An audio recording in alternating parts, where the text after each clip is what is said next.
Hej, det her det er en video omkring vores ComIT-projekt med vores websider. Jeg startede ud med at bare ville have en meget simpel opsætning, hvilket bestod af de her blogindlæg, quote-unquote blogindlæg. Jeg fik ikke rigtig skrevet alle dem, som der er især, men jeg har fået skrevet den herover, hvilket jeg vil gå ind på lidt senere. Men jeg startede ud med, at jeg gerne ville have det her meget simple, så det er, at de her blogindlæg rigtig træder ud fra baggrunden. Og så selvfølgelig have en slider med en god overskrift, og igen træder ud. Grunden til, at overskriften jo selvfølgelig træder ud, det er fordi, at overskriften her, den har ikke mange farver. Men baggrunden bagved har rigtig, rigtig mange farver, så det er ligesom det, der først fanger ens opmærksomhed. Ja. Jeg har delt den her side op i to, hvilket er mit home og mine recommendations.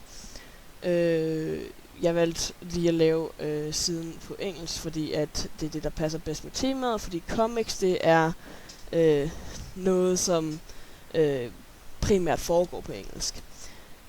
Og grunden til det er, at den hjemmeside, jeg lavede, det var en guide til comics, som I kan se her. Hvilket er en af mine store fritidsinteresser og en af mine store hobbyer, det er at læse de her comics. Så den her side, den kan ligesom hjælpe dig, hvis det er, at du mangler noget at læse, hvis du ikke har prøvet at læse det så meget før, og gerne vil prøve at kende mere til det. Eller hvis det er, at du er god, eller hvis det er, at du har prøvet at læse comics før, og måske bare mangler noget nyt at læse. Eller også hvis det er, at du bare vil se, hvad det er, jeg godt kan lide at læse, mine top 4, top 3, top 5, ikke? Alt det der, som det er, alt det gode stof. Jeg startede ud med at tænke, at farverne, de skulle være masser af farver, fordi det der passer godt til emnet comics, det er så mange forskellige farver, der bliver brugt. Det er alle farver. Så jeg synes ikke, det ville give mening, hvis det var, at jeg kun havde et specifikt farvetema. Så hver ny side har en ny baggrund her med en ny farve. Jeg har stadig gjort sådan, at farverne på baggrunden passer meget godt med de ting, som er på siderne generelt. For eksempel den her menu og knapperne og siderne og alt det der. For eksempel med den her baggrund, så kan I se, at farverne her passer rigtig godt med menufarven. Den røde, det spiller igen. Rød er også en af de farver, der er hyppigst brugt i comics.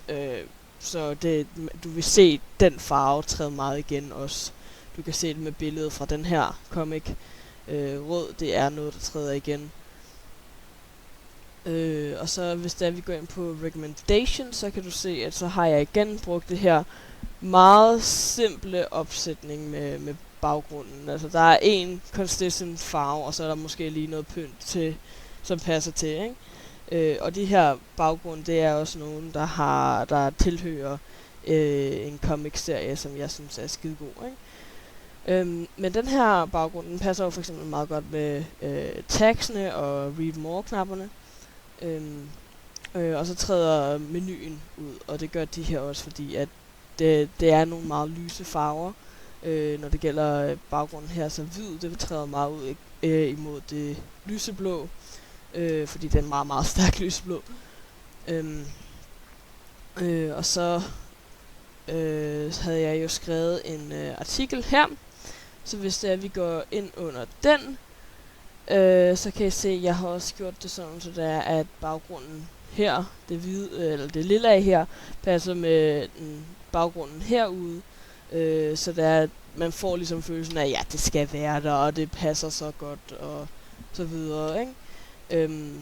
Så har jeg, som sagt, jeg har skrevet det på engelsk, men jeg har sat det meget simpelt op, så hvis det er, at man bare ønsker at vide, hvad det er mine historier, eller de her historierne fra tegneserierne, jeg anbefaler jer, så kan man bare hurtigt lige se, der er storyline, læser det, bla bla bla. Men hvis det er, man måske søger efter en tegner, eller en forfatter, som man virkelig kan lide, så er det noget af det første, der står, hvem der har tegnet og skrevet den.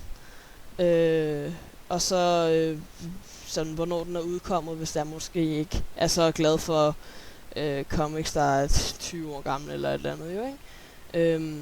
Og så hvis der man bare selv har læst den og ønsker nogle andres mening om den, eller et eller andet, så står der også my personal opinion, hvilket bare lige er et hurtigt indtag fra, hvad det er, jeg synes om den, hvad det er, jeg synes er godt og dårligt ved den, og så har jeg selvfølgelig mine 4 fine billeder, der er de første covers til bøgerne, ikke?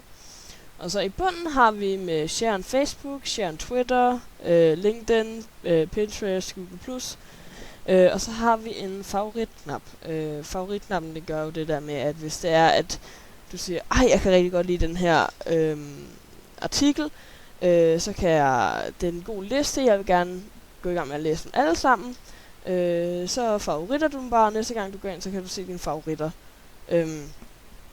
Og så er det sådan, okay, nu har jeg læst den første her, nu går jeg videre til den anden, så kan du huske dem. Og så er der også et kommentarfelt, som er linket til din Facebook. I kan se min hernede. Så hvis det er, jeg går ind og skriver, her er den nyeste bla bla bla artikel fra mig, så kan dem der har læst den, de kan komme med input til den, synes de det var godt eller dårligt, er de enige med mig, så jeg får noget feedback, hvilket jeg synes er noget, der altid burde være på sådan nogle her sider, fordi feedback er noget af det vigtigste.